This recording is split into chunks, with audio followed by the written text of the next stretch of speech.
And finally, Adam said, "This is the bone of my bone, and this is the flesh of my flesh." It's so sad and so crazy. The start of the story of the marriage of Adam and Eve, watching that and then seeing how it kind of ended. Yeah. And so that is what we're going to be talking about today. We're going to talk about lessons that we personally have learned or can learn from the life and story and marriage of Adam and Eve. Welcome back to my Darling Bride podcast with the Yemlos. On this podcast, we dig, discover, and deploy biblical gems for the building or rebuilding of kingdom homes and relationships. Yes, we are on a mission to equip couples on how to build on a rock solid foundation, Yes. cultivate a culture of honor and respect, invest intentionally and consistently in your relationship or your marriage, defend your union, and lastly, empower one another towards purpose fulfillment. Absolutely. This is where love meets legacy, but we like to say that this is where real love meets real talk. And we got a good one for you on today. Yes. Let's get it.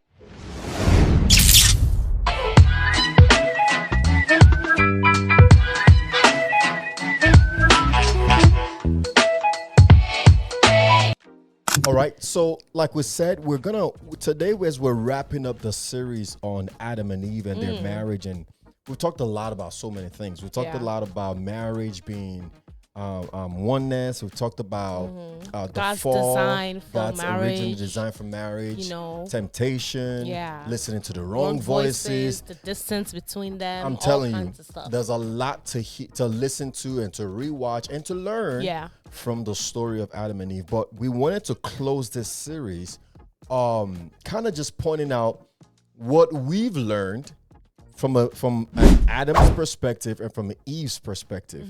The lessons, looking at the life of Adam, looking at his story and his marriage, how it started and how it ended. There's a lot to learn from that. Yeah.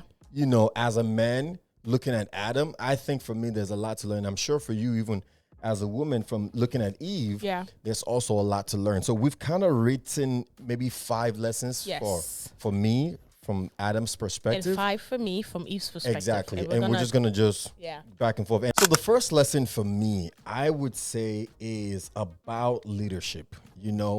I believe God has put man in the position, especially in the context of marriage, right? He has put man in the position of leadership. And I think one lesson that I can learn from Adam is that from the looks of things, from what we know about their life and relationship, Adam was passive in his leadership style. I think that leadership is active. And if you're not actively leading your home, you're going to leave room for cracks, right? There's this idea of leading with intentionality, leading with being in the front of it, not having things happen and then you find out passive later. about it, Being passive about it, right? Yeah. And I think if Adam had been actively leading his home, there may not have been an opportunity for the devil to sneak in and start asking questions that we already know answers to. You know what I'm saying? So I think in my opinion, leadership is not passive. We talk about it all the time with the kids. Parenting is not passive. It's not passive. That's another word for leadership. Leading the kids, raising the kids, training the kids, teaching the kids, right? These things are not guiding the home. It's not guarding the home. It's not a passive thing. It's got to be active. And I think Adam failed in that. And that's a lesson for us. Yeah. I think for me, the first lesson I kind of took from Eve's story was don't be a weak link, right? Because it was through her in which the temptation the deceit came in. And I felt like in that moment, Eve was the weak link for her home. And when you think about it, sometimes, a lot of times, women, the wives, tend to be the weak link. Not to say like in a negative way to put women down or to put the wives down, but it's almost like we're more vulnerable. And because of that, people tend to take advantage of that. More nice, more accommodating. We're more sensitive, we're more emotional, so we're more open to, and sometimes it can make us gullible a little bit, you know? So, and I feel like that was what the serpent saw in Eve, and he was like, all right, because Adam had been in the garden for a while before Eve came in the picture. He could have went to Adam and told Adam, like, listen, just eat the apple. But I felt like maybe he tried. Who knows? And failed, right? Exactly. I feel like he saw, like, okay, you know, the best way to kind of, you know, approach the situation was trying to go through this woman, which I feel like it would be easy to manipulate her or easy to convince her. And I feel like also, in a way, too, there was a little bit of rebellion spirit in Eve, right? And I feel like that was her weakness. And the reason why I said that is because there was an instruction already in place.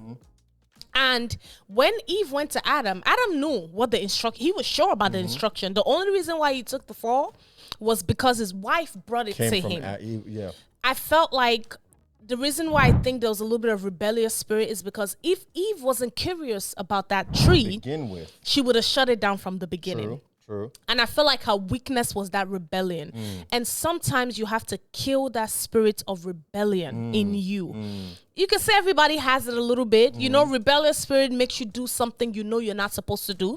It makes you say something you know you're not supposed to say. It makes you want something you shouldn't want, you know? And I feel like that was the case for her. She didn't kill that spirit, because if she did, it would have been an easy shutdown. It would have been, everything you're saying sounds good, but we were told not to touch this tree, so I'm gonna walk away right now. You know what I'm saying? So I felt like she was the weak link in her home, and that was what brought the destruction. You know, and I feel like that's a key takeaway. You know, the Bible says a foolish woman uses her own hand to destroy her home. A wise woman uses it to build her home. And I feel like in that moment, it's harsh to say, but Eve was being foolish. And she used her own hands to destroy her home. And I feel like that's a key point for us wives. We don't understand the power that we carry. And that power is what she used to get her husband to also eat the apple. So because we carry that power, it's also kind of like a weakness too. And we have to be very careful to make sure we're not the weaklings. So I feel like that's the number one takeaway from Eve's story. And that makes a lot of sense, because if you go the route of rebellion spirit, right, that she already kind of had it in her, and she was, because you would never be tempted by something you don't already have a taste for. You know, she already had a taste for whatever it is they brought to her. The enemy came to her and brought to her, so right? They kind of just activated it. Exactly. And kind of in that same line of thought, right, when you think about it too, right, the devil was asking questions that, to be honest, right, were questions that should have been put to the leader. Did God really say that? Right. Did this, did that? And she was answering that question as though, you know what? You said it, but no, it's more like, I can't say this myself. I don't need Adam rather than saying, you know what, let me call my husband. You ask my husband about like, this. Oh yeah, like, I'm just as much a leader. I'm just as much capable. I'm just as much qualified to answer this question. I'm just as much in the right position to make the decision to say, bring the apple. Let's eat it. Adam to eat the apple, don't worry. I'm gonna give it to him. He gonna eat it, right? She took that responsibility upon herself. There's a bit of rebellion in that. Yes. You know what I'm saying? Where a family member will ask the wife, hey, can I get $100? And you're like, yeah, okay, I can give it to you. You know what I'm saying? When in reality, you should first check with your husband. And say, oh, so-and-so asked us for $100. Do we have it to give? Not that, you know, I have access to the account.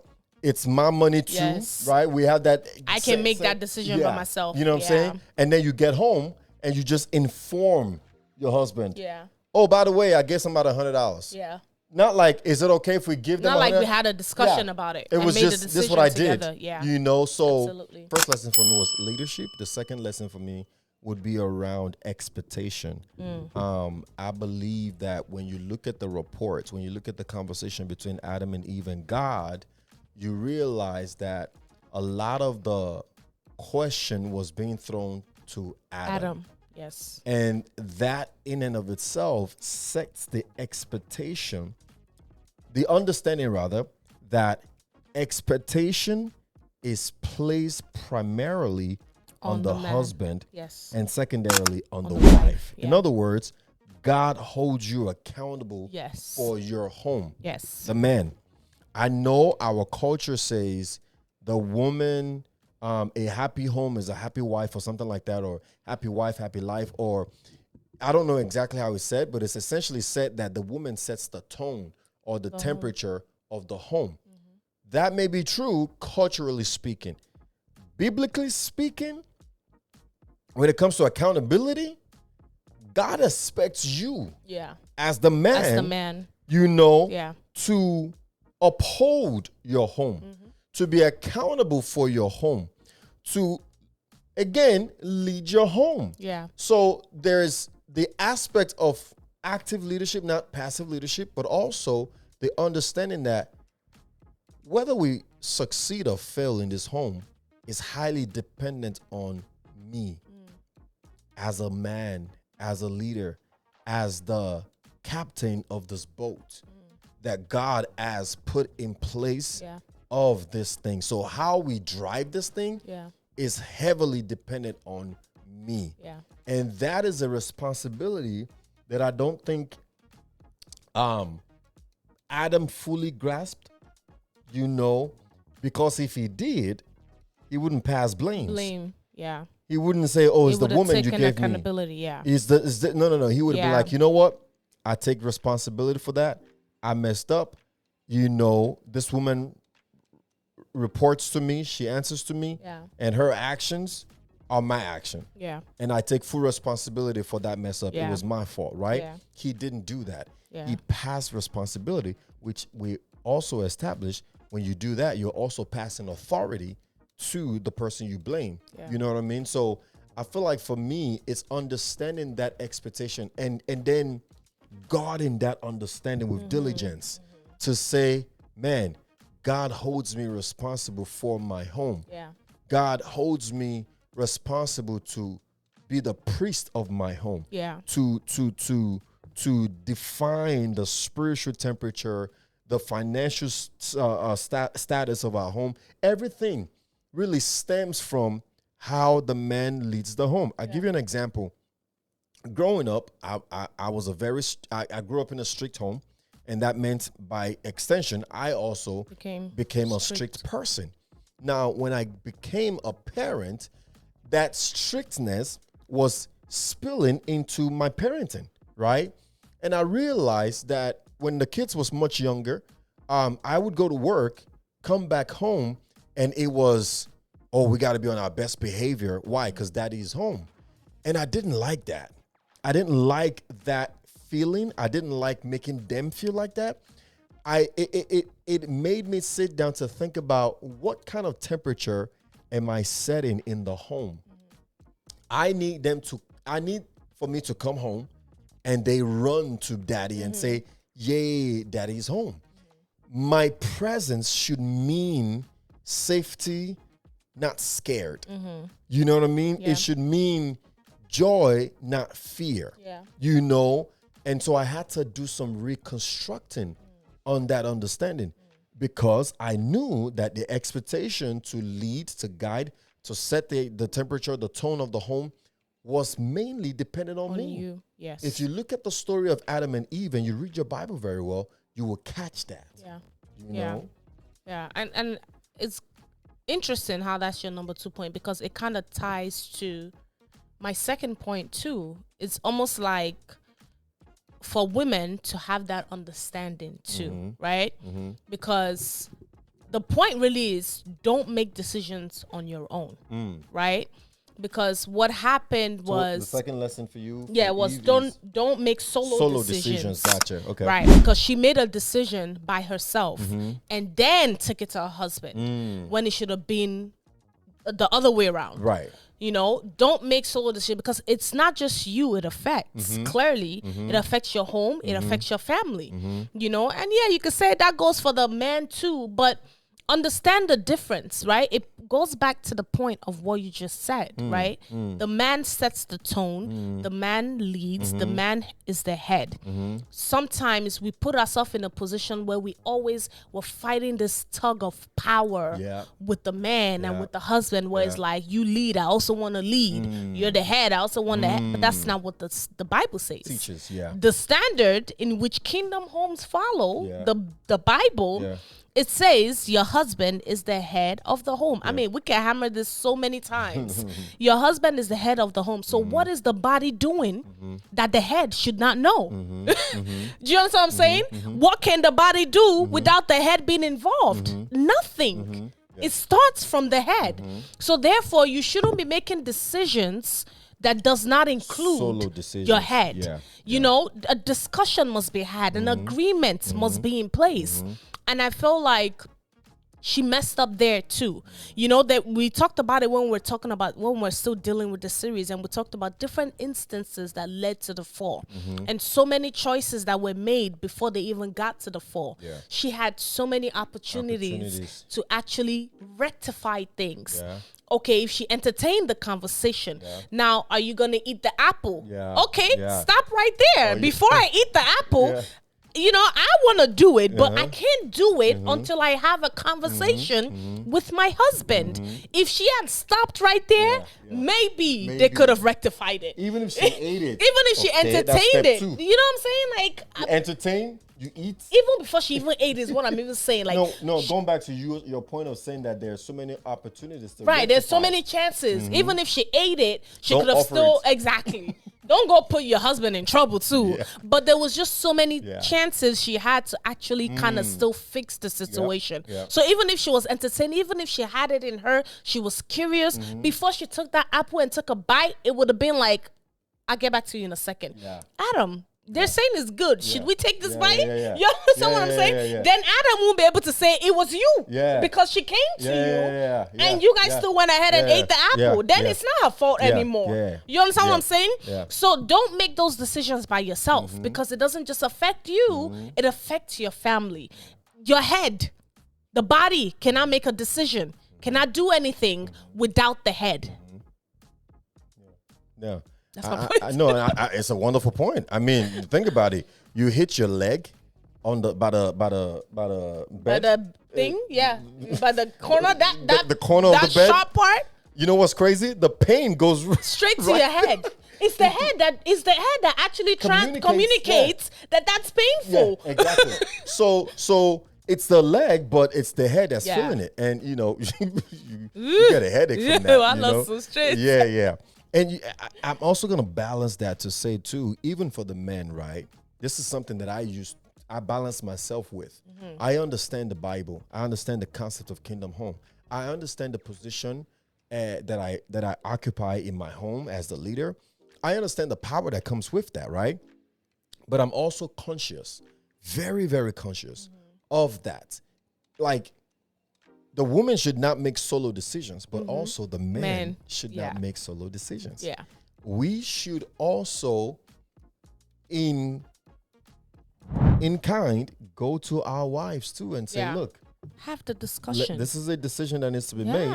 Let's talk about it and decide together. Because sometimes that reason can help you guys just take a pause before you do something you shouldn't do. I remember what I was going to do, something that it was going to cost me like, I think over $500, right? I could easily do it and then let you know about it later on and whatever the case. I told that person, look, wait, my wife is currently in Nigeria right now. It's a lot of money. It's a lot of money to spend to give somebody, right? If it was something we had to do for ourselves, it wasn't necessarily like for us. It was something that we're giving to someone, right?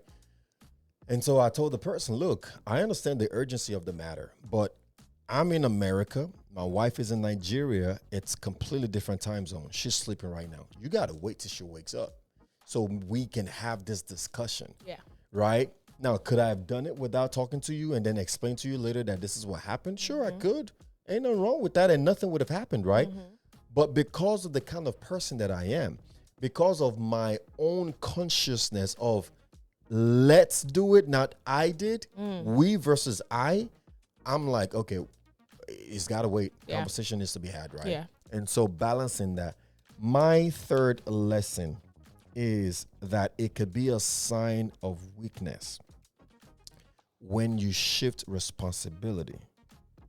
When you throw blames instead of taking responsibility, it is a sign of weakness, and it is a sign of a warped understanding or perception of leadership. That means you don't truly understand leadership. Yeah. When you blame somebody else for something you're supposed to take responsibility for, you don't fully get yet what position you occupy. Not only do you not get it, it also shows that you are weak in your position as a leader. God said, what happened? Who did this? The first thing the man said was, it was her. He threw her right under the bus. Like, it's such a sign of weakness. Yeah. He wasn't man enough. He didn't was man not up. being man enough. Yeah. And for me, even if she was at fault, even if Yes. she was to blame, yes, as a husband, and I know this because in business, in career or whatever, I'm in a position of leadership. I have people who report to me, who answer to me and things like that. Never would I say, like a superior would come to me and say, "Oh, you guys didn't do something like this." I take full responsibility for it. I never It's say, your "Well, team. we allocated the responsibility to this other person. They should have done it." No. It's my team. It's a reflection It's of a you. reflection of me. Thank you. And so I never point fingers or throw blames. Yeah. I take responsibility. And part of taking responsibility, too, is making sure that there was never a problem to begin with. Making sure that your eyes is everywhere. Your ears are everywhere. Yeah. You are aware of everything. Nothing catches you by surprise. Yeah. It's part of leadership. Yeah. And I saw that weakness in Adam, and I didn't like that. So that's a lesson for me right there. I think the third one for Eve that kind of took from that was put your emotions in check. A lot of us as women, like I said, we are emotional beings. We are sentimental. We're vulnerable. We're more open than men are. That's just how God made us. Some people can argue and say, yeah, some men are emotional and open too. But the truth of the reality is you put 100 men, 100 women, you probably find more emotional people in women than you do in men. That's just how God made us. But sometimes our emotions can get us in trouble. Oh my God. When we move and we move by emotions, we move by sentiments, especially when there's clear instructions. Sometimes just because of how we're feeling about things, we ignore instructions, especially from God. All it takes is obedience. But just because we don't understand it, and this is just how we feel about it, it gets us in trouble. So sometimes we have to put our emotions in check. I feel like that was what was going on with Eve. I feel like I said, there was a spirit in her that made her feel like, yeah, I get we're not supposed to do it, but I kind of want to try it. That's an emotional statement. You know what I'm saying? But I get this is what is supposed to happen. Sometimes our emotions can override clear instructions, and that could get us in a lot of trouble. And it has gotten a lot of women in a lot of trouble. So we need to put our emotions in check.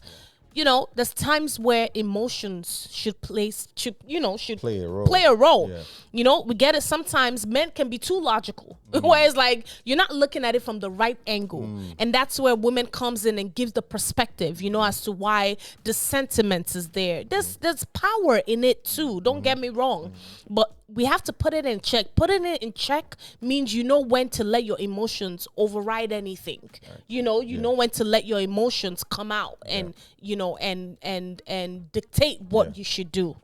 So I feel like control your emotions. Don't be controlled by your emotions. Exactly. Gotcha. That's my third one. My fourth lesson is never blame the giver of the gift for your lack of proper stewardship. Never blame the giver of the gift for your lack of proper stewardship. I hated when Adam said, it was the woman you gave me. Remember when God created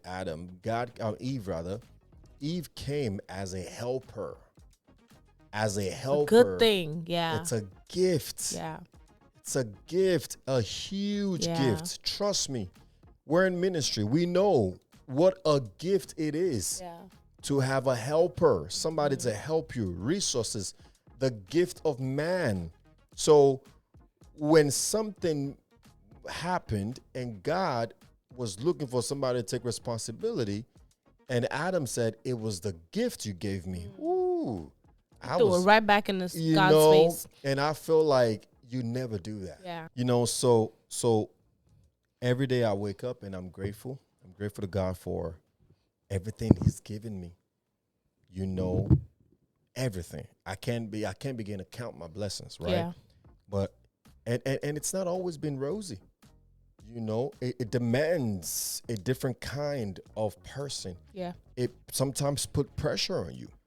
It forces you to grow up, to produce more, to perform better. It puts a strain of leadership on you. Yeah. But it's a good thing at the end of the day. And so you never say, God, you gave me 3 kids, and that's why I'm always busy. Why that. I don't have time to myself. Use that as an excuse. I can't this, I can't that, blah, blah, blah, blah. Like, we never do that, right? Yeah. Or you gave me a wife. Now she's this, she's that, she's blah, blah. Or you gave me a job. Now I can't go to church. Now I can't come to Bible study. Now I don't have time to pray anymore because I'm so busy with work. Or my business is doing so well, I barely have time to do A, B, C, and D. You're blaming God for blessing you, and I think that was a boo-boo on Adam's part. Adam's part. You shouldn't have done that. So that's a lesson right there. Never blame the giver of the gift for your lack of proper stewardship of that gift. I love that. My number 4 would be, we've talked about it so many times, so I won't put too much emphasis on it. It's simple. Stop letting voices that are detriment to your home get in your ears. Stop listening to voices that are detriment. Voices, It's just plain and simple. I don't think people understand this concept of just put a deaf ear to voices that are detriment to your home. There are some voices you should listen to, and there are absolutely ones you should not. And people know it. People know the voices, but for whatever reason, they're looking. You're looking for. What are you looking for? I don't even understand. What are you looking for? Stop listening to the voices that are detriment to your home. That was what killed Eve. That's what destroyed everything. She listened to the wrong voice. Stop listening to the wrong voice. We did a video on this. We've talked about this so many times, so I'm not even gonna. That was a whole episode. A whole episode on this Eve matter. So go back and Rewatch that. Stop listening to the wrong voices. And then finally, for me, I would say my last. There's a lot of lessons, but this was my top 5, and I feel like these ones are really good ones to hold to heart. Again, go back to read the story of Adam and Eve for yourself. Watch all the videos that we've done, and you will see why we're saying what we're saying. But my last lesson here that I'm taking away from Adam as the man in the couple and where he could have done a little better is understanding that no matter what the case may be, it's never too late to right or wrong. And I will go a step further to say, no matter what the case may be, God is never out of reach. God is never out of reach. They messed up. They sowed for themselves a fig tree. God came, put a tunic on them, covered them better. And we established in the episode where we discussed this that what God replaced the fig leaf with is not so much what's important, rather the fact that it is God that is giving it to them. In other words, that thing that God gave them, I'm saying thing on purpose because it doesn't matter what it is a representation of God's covering. Mm-hmm. And that goes to tell you the heart of God at the end of the day. Exactly. He has such a fatherly heart. And when you know that, when you understand that about God, even as a man, even as a leader, you know that, man, Abba is never out of reach. Yeah. You know that no matter what the case may be, it's never too late to right or wrong. Yeah. And so Adam just went on being Adam. You know, had Seth and Cain and Abel, and the corruption continued, and one brother killed the other, and you know, and Seth had to be born, and so on and so forth, and the wickedness just continued on and on and on and on. There wasn't really a mention of reconciliation. True reconciliation between Adam and God. The Bible talks about how the people started calling unto God again after Seth came. Yeah. But that's like how many generations after? Yeah. Right? And so he didn't understand. He didn't get that part. You know? Yeah. And that's a lesson for us, especially as men. As men. I believe. And women. Our Father is never too far that he's out of reach. Yes. Especially when it comes to reconciliation. I believe that it's never too late to right or wrong.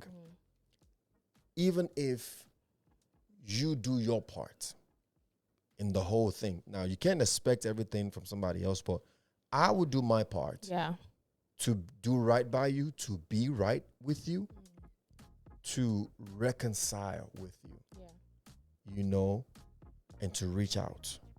I would do my part. And I just believe that's a lesson there for most of us, man. Yeah, absolutely. And my last one is be content.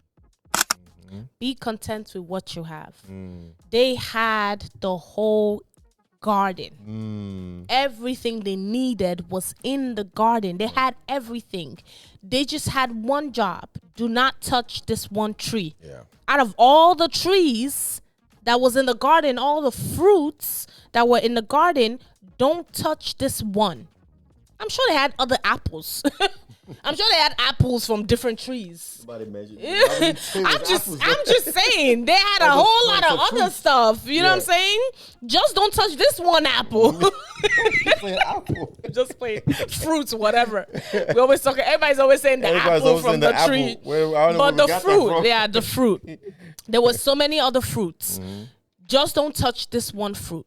But they weren't content. If they were content, it would not faze them. They would not be interested in it. Who cares? I was told not to touch it, so I'm going to enjoy all these other fruits that I have. If they were content with what they had, if she was content, because I'm even talking from Eve's perspective now. If she was content with what she had and everything that was laid on the platter in front of her, she would not have been interested in that conversation. She would have shut it down and kept it moving. There's no way she would have taken a bite out of that fruit, you know? So I think that's a big one. A lot of times we're looking for what's not lost. We're looking and just, this person has this, that person has this person has it bigger, and that person has it better. While you have it too. While you have it too. I got a house, you got a house. Why do I care what kind of house you got? I got a roof over my head. Do you know what I'm saying? I got a beautiful car. You got a beautiful car. Why do I care the kind of car you got? Why do I care the year, the latest model, or whatever? I got a car that's driving me from A to B. I should be content with what I have. A lot of times we're looking for, it's like that phrase they say in Yoruba, wamawa, shokoto and shokoto. How did they say it? You're looking for something that you already have in your pants. It's there, but you're looking for it elsewhere, and that's because you're not content. That is just what do they call it? There's a word, Sha. Anyways, be content with what you have. Don't let greediness, envy, jealousy. There are a lot of people. I'm sorry to say, especially women, sometimes we can be covetous. Is that the right word? Where it's like you have something good, somebody else's but thing. because somebody has it, or maybe the person has a better version, or maybe the person has something better. You don't even know how they got it. Yeah. You don't even know what they got to that point. You don't know how they got to that point, but because they have it, you want it too. Yeah. Do you know how many people have gotten themselves in serious problems just because they can't just mind their business and be happy with what they have? Be content with what God has blessed you with. Be happy with what God has blessed you with. Yeah. That's all I got. Yeah. I think Eve was looking out the window, and that's a little too much. Yeah. And that was the root of the fall. Yeah. Yeah, and that was the root, because if she wasn't looking, she wouldn't care. Yep. She wouldn't care. Why am I having a conversation? Why are you talking to me about something that I already have, and I don't really care about this specific thing? Yeah. It goes back to what I was saying, how what you don't have a taste for, the devil cannot tempt you with. Yeah. You know, and that's where that lack of contentment came from. Well, all right. So that's our lessons. That's what we got. That's my top 5. That's her top 5 from Eve's perspective and also from Adam's perspective. What are your lessons from the story and marriage and life of Adam and Eve? Let us know in the comment section. Yes. All right. I hope we've shared a tip or two to help solidify your kingdom union, not only with yourself, but also with others. And most importantly, with God on today. Yes. Don't forget to like, share, hit that subscribe button, and comment down below. And until next time, be the light. Be the salt. And remember, all things are possible if you believe. Bye.